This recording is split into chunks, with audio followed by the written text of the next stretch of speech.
Hey guys, we're back to finish the book, Almost Super. We have one chapter left, chapter 29. Can you believe how fast it's gone?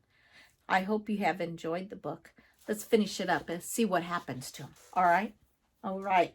Chapter 29. No one answered. I crawled into bed that night exhausted. I was certain I'd fall asleep as soon as my head hit the pillow. But it didn't happen. Lying in the darkness, I felt like everywhere I looked, I saw the face of October Jones. Now I know your name, Rafter Bailey, and believe me, that's not a good thing. I tried pushing the thoughts away. This was the best day of my life. I'd done what I always dreamed of. I had saved the day.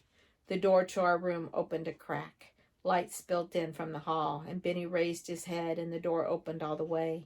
I could see Dad's silhouette in the light, but something seemed wrong. His shoulders slouched. It looked like he was carrying a heavy weight on his back. "Can I come in?" Dad asked. "Sure," I sat up in bed. "What's up?" Dad lowered himself to the edge of my bed, and Benny slipped out from under his covers and came and sat next to him. Dad ran his fingers through his hair and didn't say anything for a while. "Is everything okay?" I finally asked. Dad smiled, but I noticed he didn't answer my question. "I want you boys to know how proud I am of you. I just got off the phone with Grandpa. It's hard to believe we've been deceived for such a long time. I mean, Grandpa can't remember a time when we weren't fighting the Johnsons. And here you boys uncover the truth, and then find the real villain, and then stop him." His voice trails off. He did sound proud, but he also sounded tired. Dad was the kind of guy who could make a speech and clap you on the back at a moment like this. "What's wrong?" Benny asked. He could sense it too. Dad put his hand on my shoulder and around Benny. "First, I want to apologize. It was wrong of your mother and me to decide that since you didn't get real powers, that you couldn't be super. You've shown the entire family that this isn't true. I'm sorry I doubted you." "Does this mean we'll finally get super suits?" Benny said. Dad smiled. "It most certainly does. You boys have taught me that you don't need powers to be super. You are super every bit as much as any of us, and so you need super suits. You can help with the design first thing in the morning." I could feel Benny shaking on the bed, barely able to contain his excitement. Dad cleared his throat.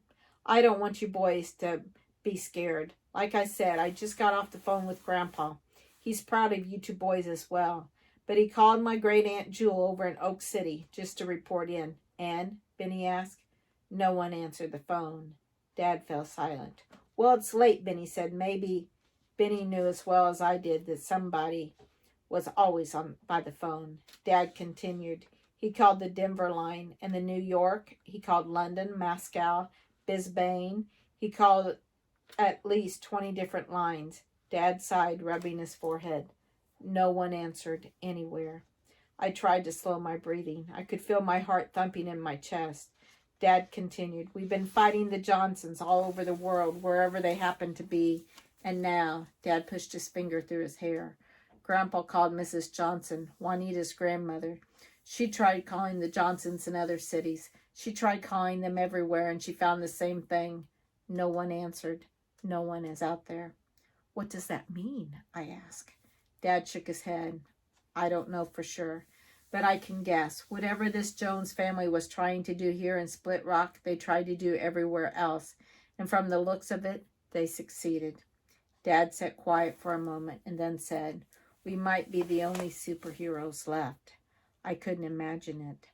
I didn't see a lot of my relatives in other cities. They were distant cousins, uncles, and aunts, people I didn't even know, but I'd always felt comfort in the fact that they were out there, fighting the same fight I was, standing up for goodness everywhere.